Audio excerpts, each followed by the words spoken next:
Hello students, कैसे हैं आप लोग। आशा है आपकी तैयारी अच्छी चल रही होगी। तो आज हमारा रूल्स के क्लास की सीरीज का 7th क्लास, जिसमें हम पढ़ेंगे रूल नंबर 31 से लेके रूल नंबर 35 तक। आइए शुरू करते हैं।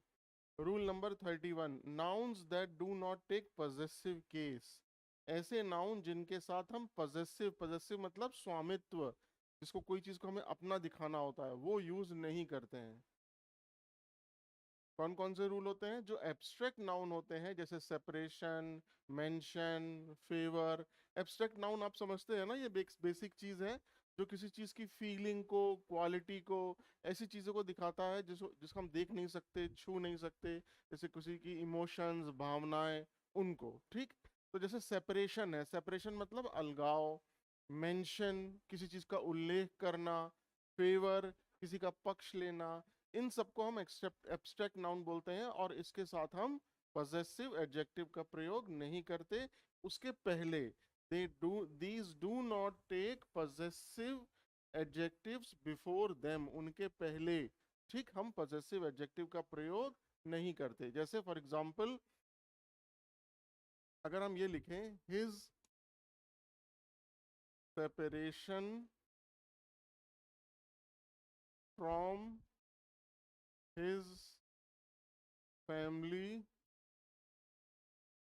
Was painful. ठीक। हमने लिखा his separation from his family was painful.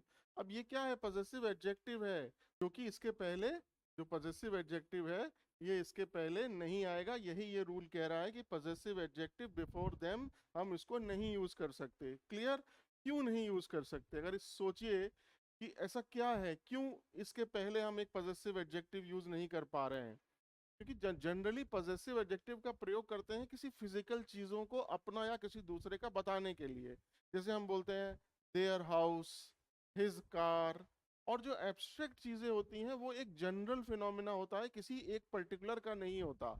तो यहाँ हिज सेपरेशन हम नहीं बोलेंगे, हम क्या बोलेंगे? Separation from his family was painful. The separation from his family was painful, ये बोलेंगे, ना कि हिज सेपरेशन। ठीक। Her mention in the list was surprising for me. Her mention, उसका उल्लेख उस लिस्ट में आना मेरे लिए सरप्राइजिंग था। तो हर मेंशन नहीं होगा, the mention of her in the list, ये सही है। ठीक। यही ये चीज बताने की कोशिश कर रहा है ये रूल। क्लियर? इसके लिए स्ट्रक्चर क्या यूज करेंगे? द नाउन, ऑफ या फ्रॉम, और उसके बाद में ऑब्जेक्ट प्रोनाउन। तो मैंने क्या बोला कि जैसे नाउन, जैसे for example separation from his family. तो यहाँ क्या आया? नाउन आया, फिर सेपरेशन फ्रॉम हिज फैमिली आया, हमने फ्रॉम का यूज किया। बल्कि हमें पजेसिव एडजेक्टिव का प्रयोग इन एब्स्ट्रैक्ट नाउन के साथ नहीं करना है, ये आपको ध्यान रखना है। आइए आगे देखते हैं। जैसे योर सेपरेशन पेन्स मी, तुम्हारा अलगाव मुझे दुख देता है। तो योर सेपरेशन हम पॉजिटिव एडजेक्टिव का प्रयोग नहीं करेंगे। सेपरेशन फ्रॉम यू पेन्स मी, तो अगर आप देखें नाउन यानी एब्स्ट्रैक्ट नाउन, फिर फ्रॉम, और उसके बाद ऑब्जेक्टिव प्रोनाउन। अगर आप देखें यही चीज दी हुई है यहाँ, नाउन या ऑफ या फ्रॉम और उसके बाद ऑब्जेक्ट प्रोनाउन। तो बिल्कुल हमने उसी चीज का प्रयोग किया। ठीक। His mention in the story was praised, उसका उल्लेख कहानी में प्रेसफुल था, मतलब उसका प्रशंसा की गई। The mention of him was praised. तो आपको एब्स्ट्रैक्ट नाउन लेना है, फिर ऑफ लेना है, और उसके बाद ऑब्जेक्टिव प्रोनाउन लेना है, जो वो रूल में स्ट्रक्चर में नीचे लिखा था। ये his mention in the story ये गलत है। क्यों गलत है? क्योंकि किसी भी एब्स्ट्रैक्ट नाउन के पहले हम कोई पॉजिटिव एडजेक्टिव नहीं ले सकते। इसी तरीके से कुछ और देखते हैं। योर फेवर इज नीडेड, तुम्हारा पक्ष की जरूरत है। तो योर फेवर नहीं होगा, पॉजिटिव एडजेक्टिव फेवर के आगे नहीं लगाएंगे एब्स्ट्रैक्ट नाउन के। Favour from you is needed, ये ठीक है। क्लियर? हिज साइट टेरिफाइड मी, उसका दृश्य मुझे डरा देता है। तो हिज साइट नहीं होगा, at the sight of him होगा। I was terrified. ठीक। उसका जो साइट है वो मुझे डरा देता या मैं डर गया था। Clear? The pardon from them shocked us, उनका क्षमा देना हमें चौंका गया।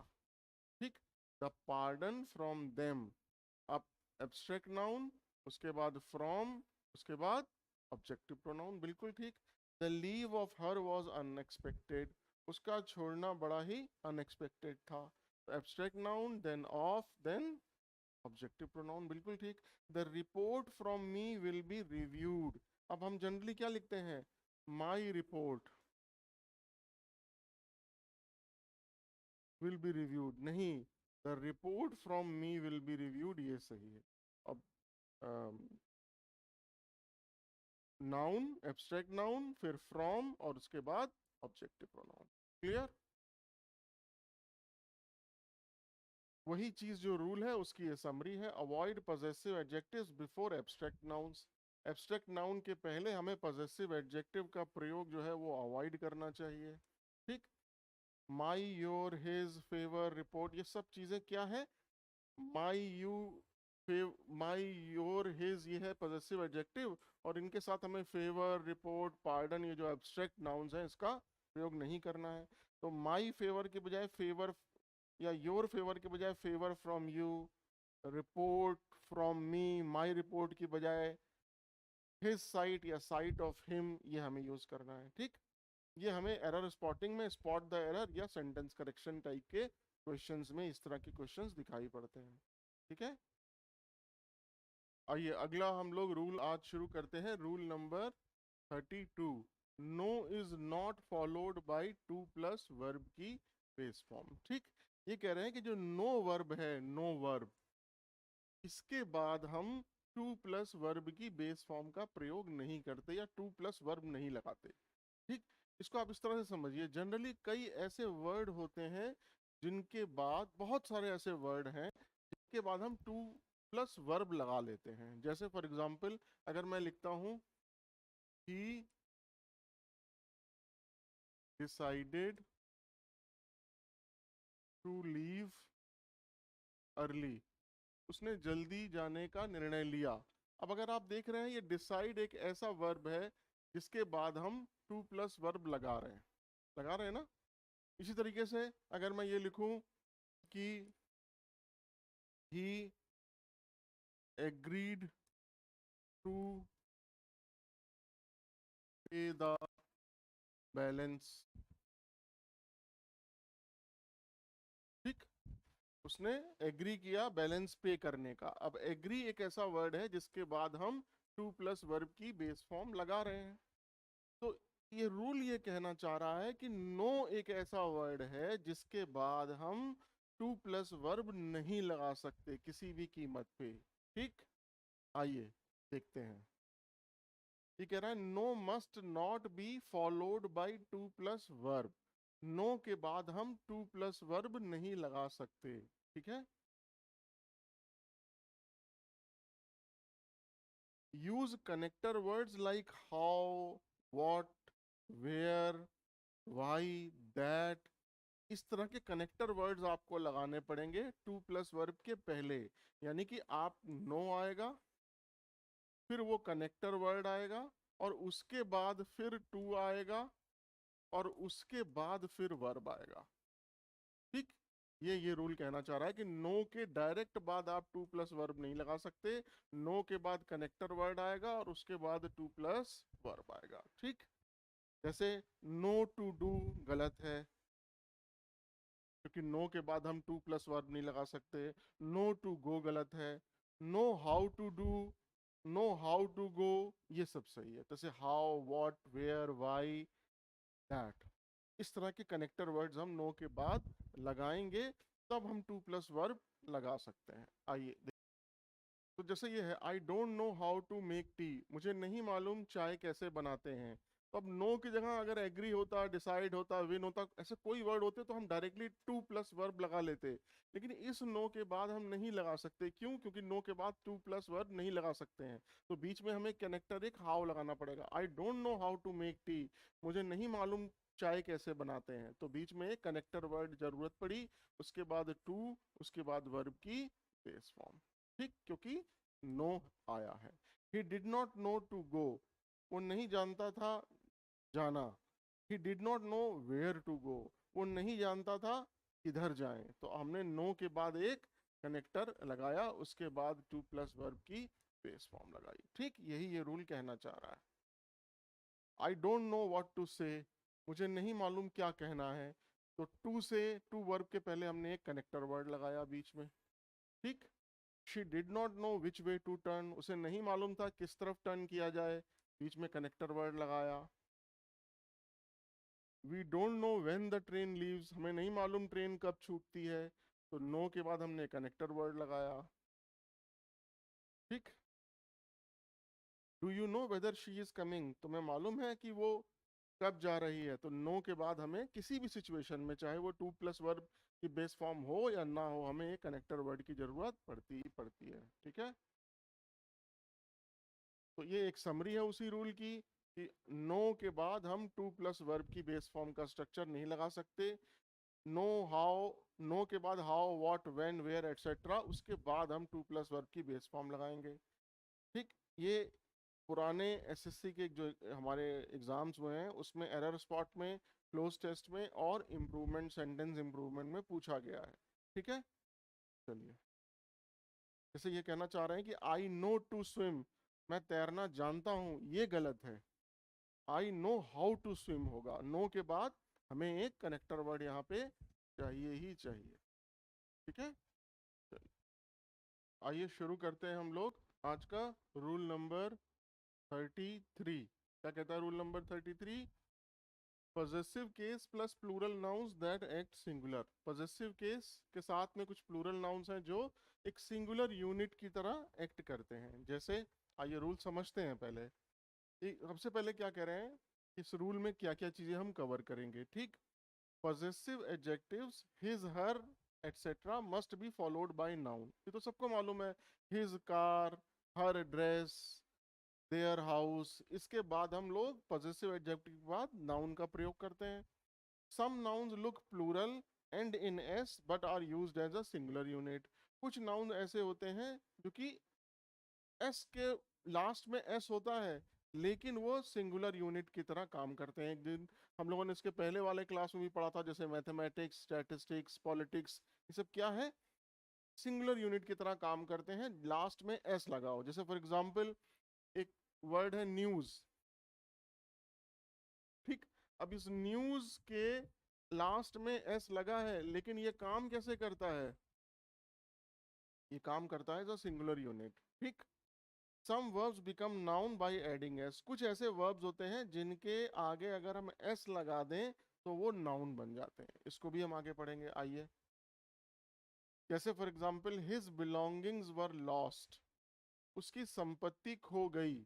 अब हिज बिलोंगिंग्स आया, ठीक है, यानी कि एक पॉजेसिव एडजेक्टिव आया इसके पहले। ठीक है, his earnings are not enough, उसकी आय पर्याप्त नहीं है।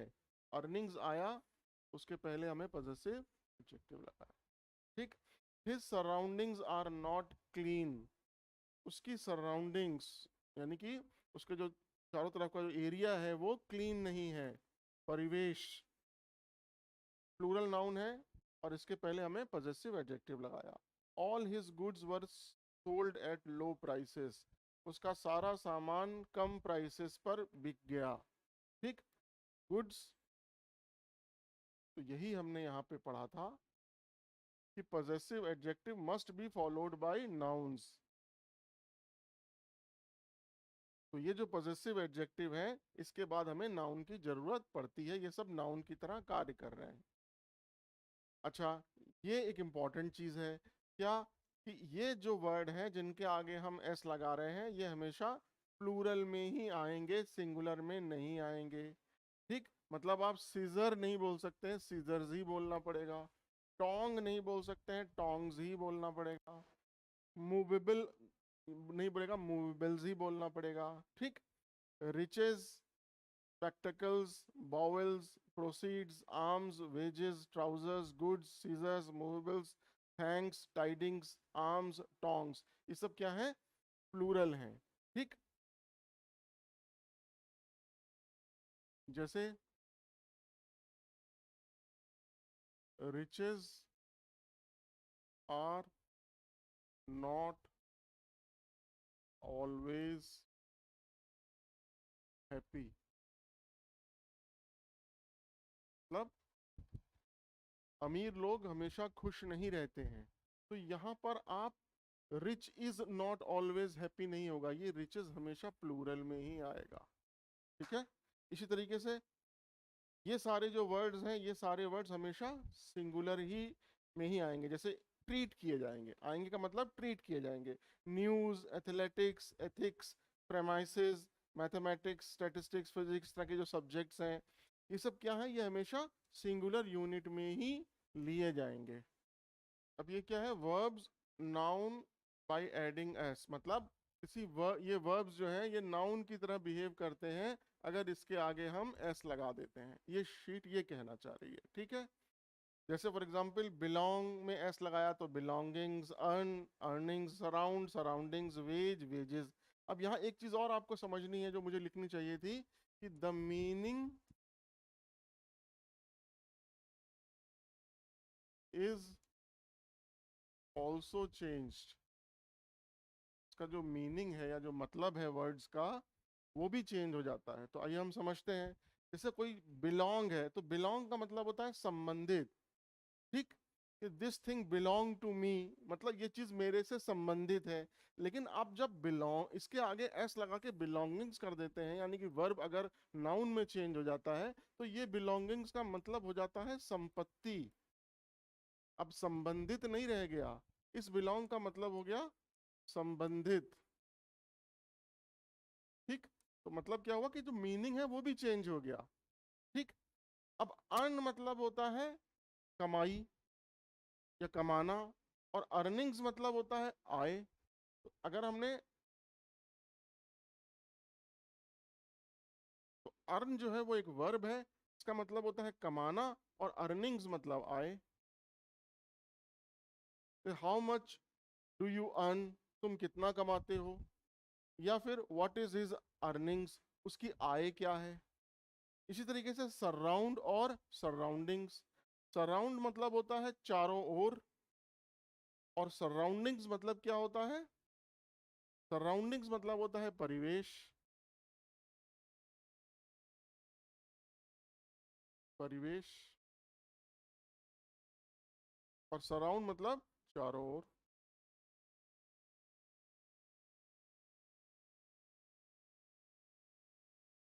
ठीक है,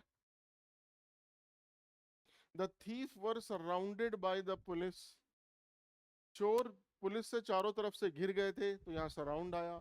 लेकिन surroundings, my surroundings are not good, मेरा जो परिवेश है वो सही नहीं है, तो ये एस लगाया, नाउन बन गया, तो मतलब भी चेंज हो गया, इसीलिए यहाँ पे लिखा है। इसी तरीके से एक इंपॉर्टेंट है वेज और वेजेस। अब इन दोनों का मतलब सेम है, इसको हम लोग बोलते हैं तनख्वाह या कुछ भी बोल लीजिए।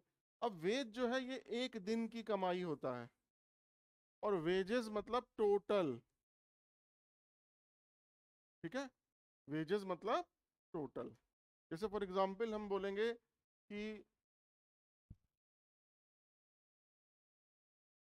हिज वेज, या यहाँ ऐसे लिख लीजिए, his daily veg is 800 rupees, उसकी डेली वेज 800 रुपये है।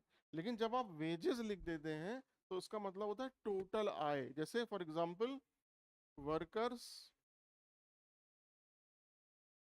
डिमांडेड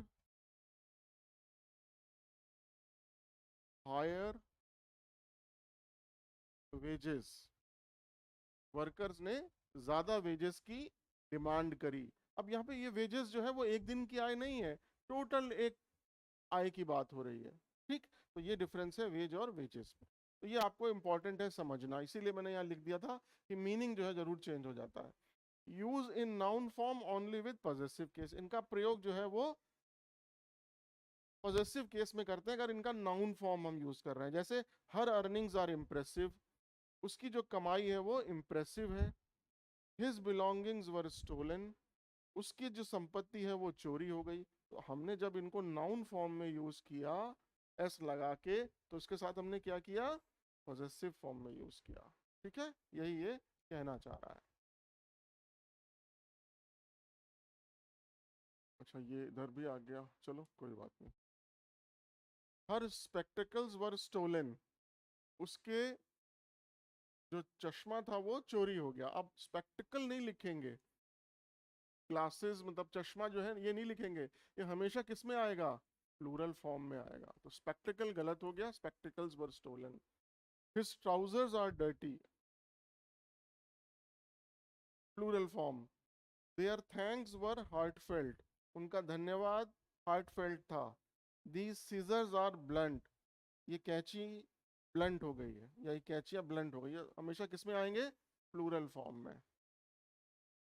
ये समरी है कि कुछ ऐसे वर्ब होते हैं जो प्लूरल फॉर्म में होते हैं, कुछ ऐसे वर्ब होते हैं जो एस लगने के बाद भी सिंगुलर की तरह किए जाते हैं।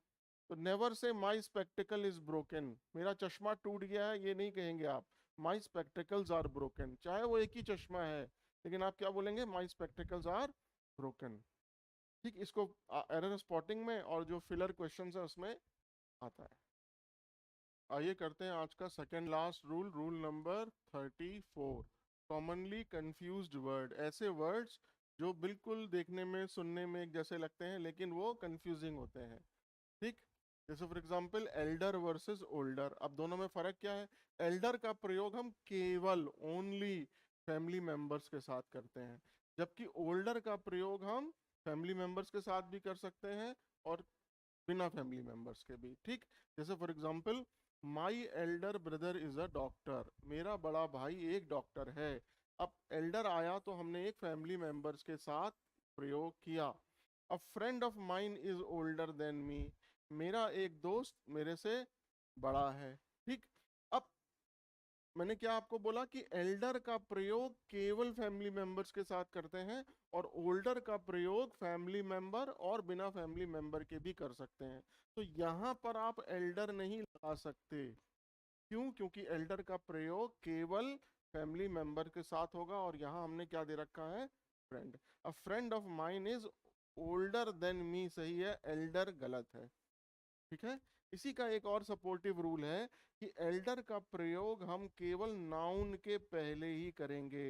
Elder is only used before a noun, my Elder brother, and not by itself. अकेले में यूज नहीं होगा एल्डर का, एल्डर का यूज करना है तो एक नाउन के पहले ही करेंगे। जैसे he is Elder than me गलत है, क्यों, क्योंकि एल्डर का प्रयोग बाय इटसेल्फ बिना नाउन के नहीं होगा।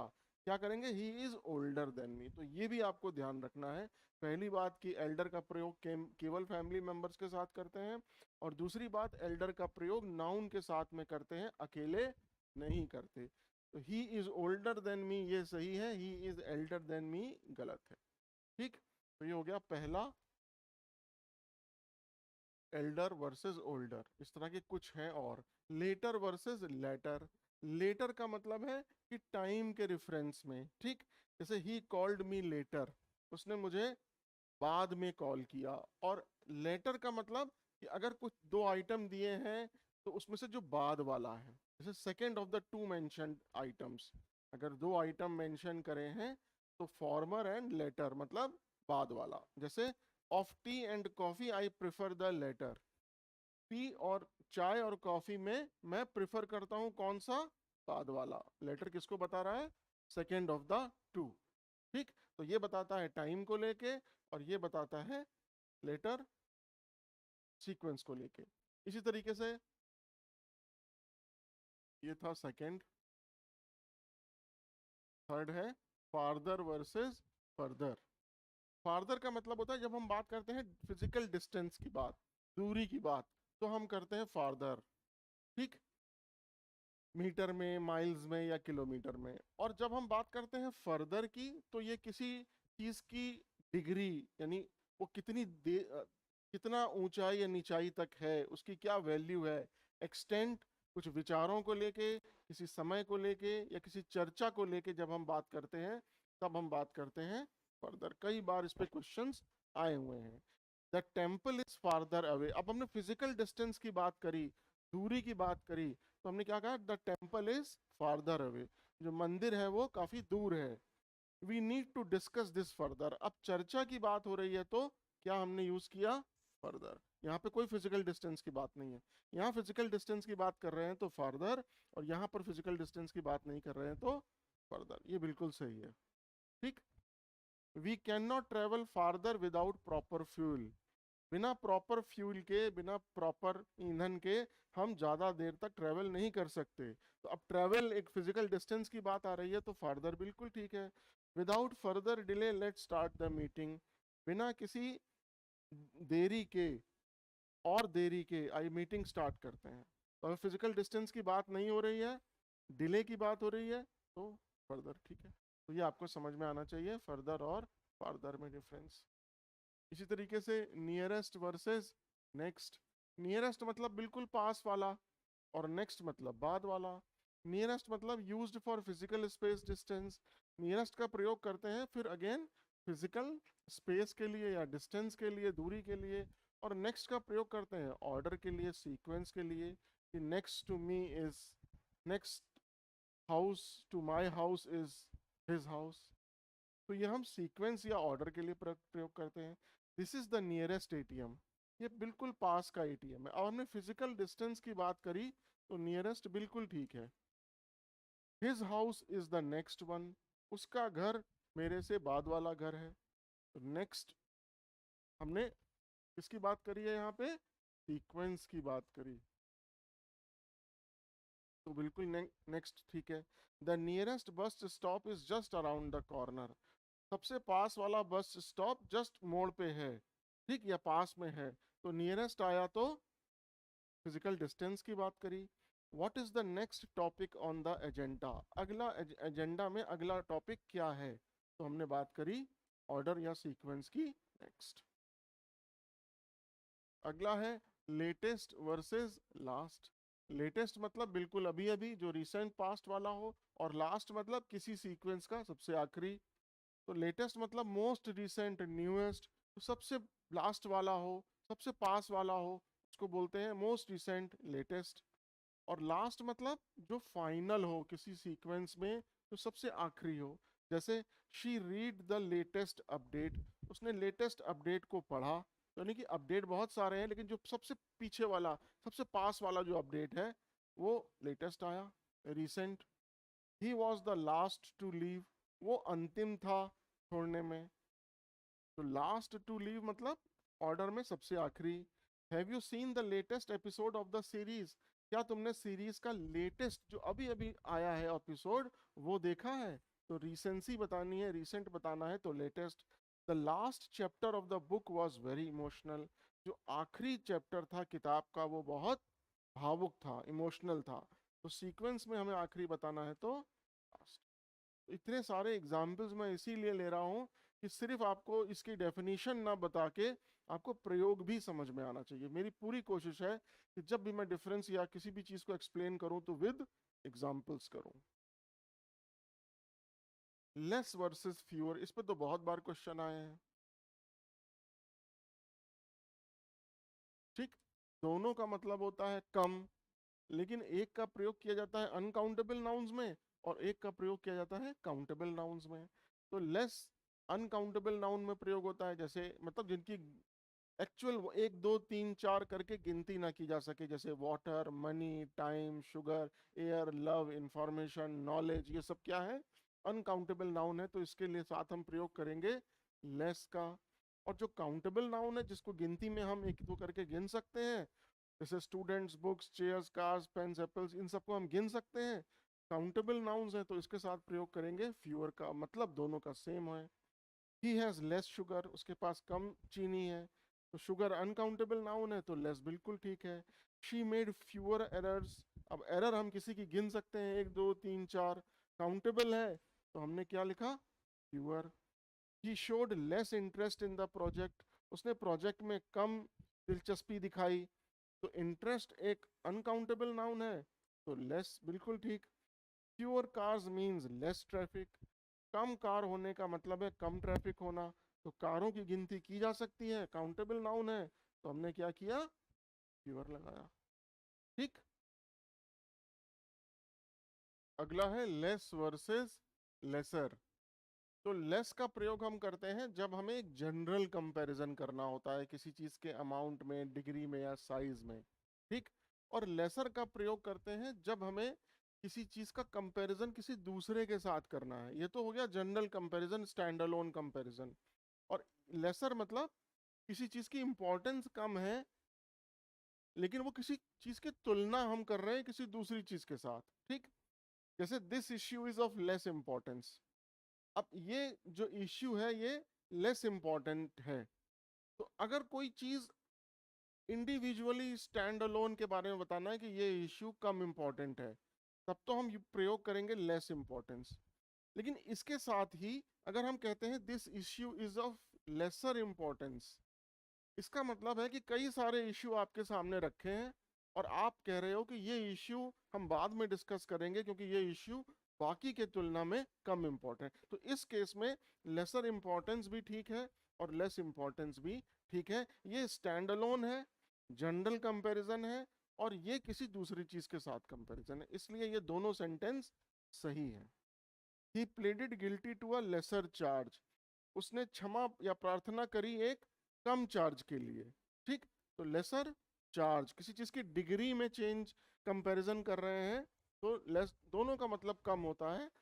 जब डिग्री में कम हो रहा है तो lesser. I have less sugar in my tea than you, मेरे पास कम शुगर है तुम्हारी तुलना में। स्टैंड अलोन तुलना हो रही है। ठीक, क्वांटिटी में तुलना है किसी चीज की, एब्सोल्यूट क्वांटिटी में तुलना है, तो हमने लिखा लेस।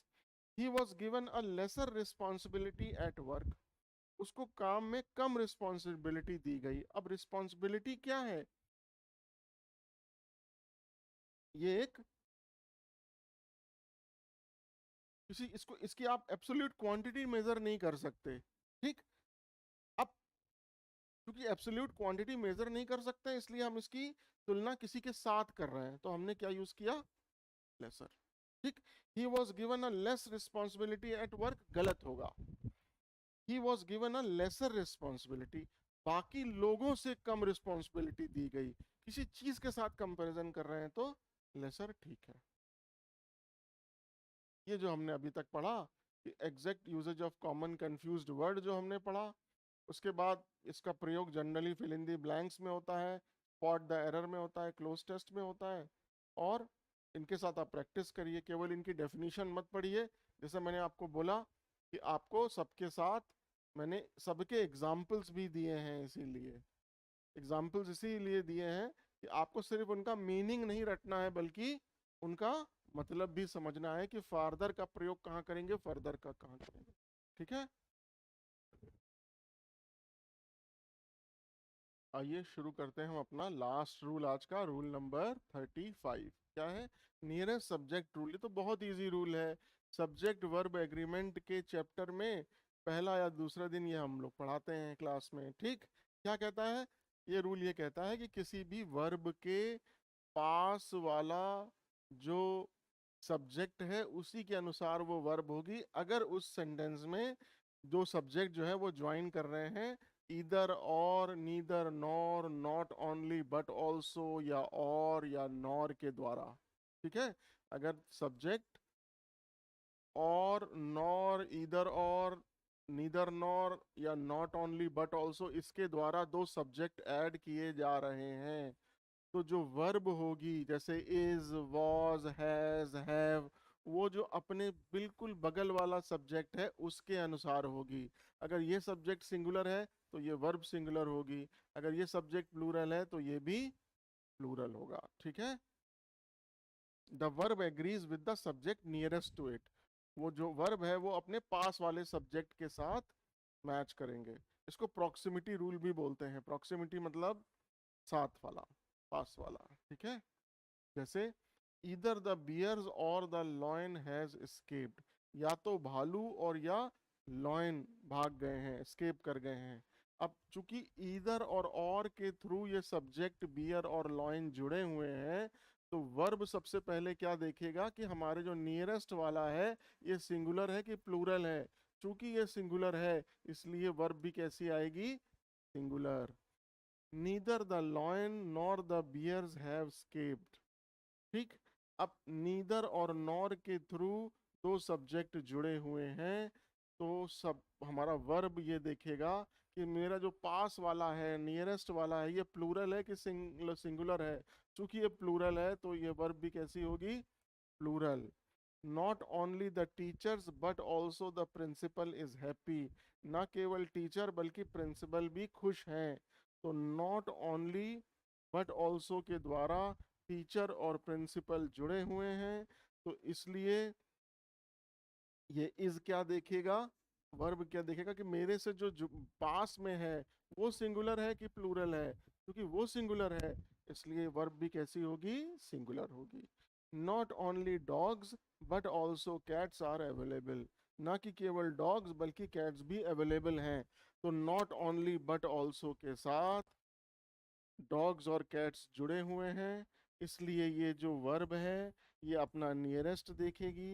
ये नियरेस्ट कैसा है, चूंकि ये प्लूरल है तो इसलिए वर्ब भी कैसी होगी, प्लूरल होगी। ठीक है, जैसे ईदर माई ब्रदर और माई फ्रेंड्स आर अराइविंग। अब ईदर और के साथ दो सब्जेक्ट जुड़े हुए हैं, इसलिए वर्ब क्या देखेगी, पास वाला। चूंकि ये प्लूरल तो ये भी प्लूरल।